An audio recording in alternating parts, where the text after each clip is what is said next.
Assalamualaikum sahabat. Apa kabar kalian semua? Semoga selalu dalam keadaan sehat walafiat ya. Amin. Kali ini saya akan cerita tentang uang gaib, di mana cerita ini kami ambil dari seorang narasumber yang pernah mengalami hal mengerikan. Oh iya sahabat, perlu diketahui, nama dan tempat yang terdapat di dalam cerita ini sudah kami samarkan demi menjaga privasi narasumber.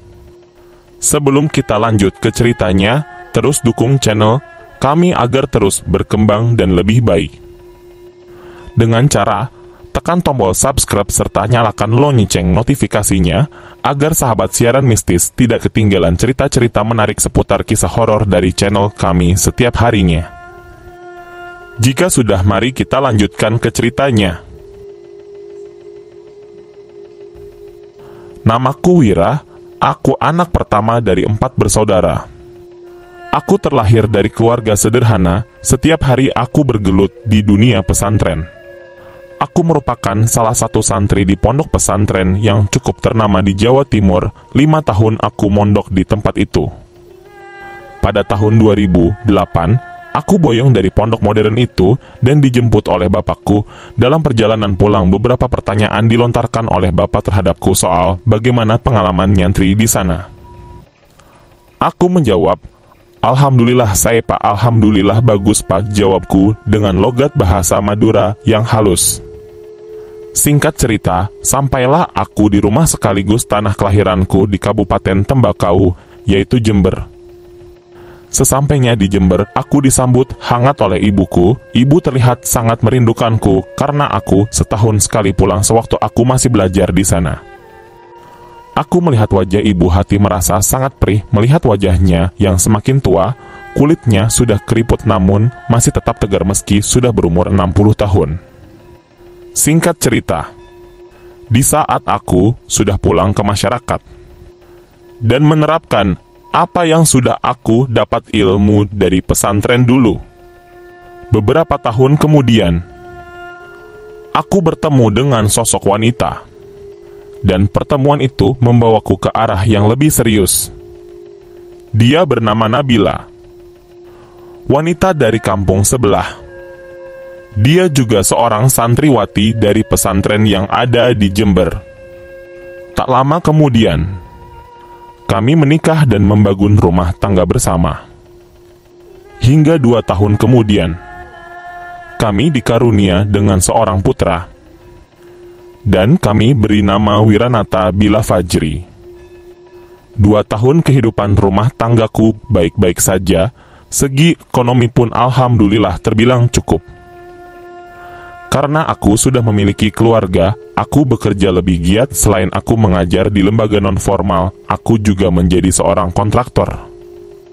Dan aku berkecimpung di dunia itu cukup lama, bahkan lebih dari 10 tahun. Namun berjalannya waktu, tepat pada tahun 2019 silam, kerjaanku mulai mengalami kendala, baik soal keuangan, pekerjaan mulai sedikit mengalami gejolak. Hal itu diperparah dengan datangnya bencana yang cukup dahsyat melanda Indonesia. Datangnya COVID-19 waktu itu, semua pekerjaanku lumpuh total karena ada lockdown saat itu. Semua orang tidak boleh keluar kecuali aparat kepolisian karena bertugas untuk menjaga keamanan. Suasana sangat mencekam saat itu. Setiap hari banyak orang meninggal dunia secara tiba-tiba. Tak tanggung 5-7 orang meninggal di kampungku. Ekonomiku semakin hancur, semua karyawan berhenti bekerja karena tidak pernah ada gaji. Setelah beberapa bulan aku memberikan hak mereka tanpa bekerja. Berjalan 1 tahun, ekonomiku semakin hancur, namun aku masih memiliki sejumlah uang di tabungan yang aku titipkan selama ini ke istriku. Di saat pandemi mulai mereda, aku bertemu dengan seorang kawan lama. Dia juga seprofesi denganku. Dia juga lama tidak bekerja karena hal yang sama, dampak dari pandemi yang berkepanjangan. Dia bernama Teguh. Dia mengajakku untuk ikut dalam investasi yang ia ikuti saat ini. Dengan yakin dia membujukku untuk ikut bersamanya. Namun, aku tidak langsung menyetujui ajakannya karena soal modal. sedangkan kondisi keuanganku semakin hari semakin menipis. Namun, setelah aku berpikir ini mungkin juga bisa jadi solusi. Aku coba, siapa tahu ini menjadi solusi untuk keberlangsungan ekonomiku, gumamku. Aku bicara berdua dengan istriku, aku meminta restunya, ia pun menjawab dengan yakin, "Iya mas, dicoba saja, mungkin ini bagian dari jalan kita," ucap istriku dengan yakin dan tenang. Beberapa hari kemudian, aku menemui Teguh. Saat bertemu di warung kopi di kota, kita membahas rencana investasi tersebut. Teguh pun langsung mengajariku cara deposit. Karena investasinya menggunakan aplikasi yang tersedia di website. Sebulan, aku sudah mendapat toan hasil 28 juta waktu itu. Karena nilainya besar, maka sifat tamakku muncul. Dan aku membuka beberapa akun untuk investasi itu. Modal yang aku pakai hasil dari hutang ke bank dan rekan-rekan terdekatku. Namun siapa sangka, jika hal tersebut membuat hidupku tambah hancur, semua berantakan setelah peristiwa mengerikan terjadi pada investasiku. Aplikasi tidak bisa terbuka lagi, uangku sudah ratusan juta masuk dan tidak bisa diambil. Selang beberapa hari, aplikasi bisa terbuka kembali, aku merasalah lega karena uangku kembali. Namun tidak demikian. Pihak pengelola aplikasi tersebut meminta kita untuk deposit lagi. Agar uang yang tertahan bisa keluar 100%. Aku yang kalah pun mengiyakan permintaan itu. Aku jual semua mobilku. Aku jual motor dan aku gadaikan sertifikat rumah demi uangku yang sudah terandera. Namun, nasibnya, kembali aku alami, semua raib hanya hitungan jam saja. Aku sempat mengalami stres berat karena merasakan pahit atas kejadian yang tengah aku alami.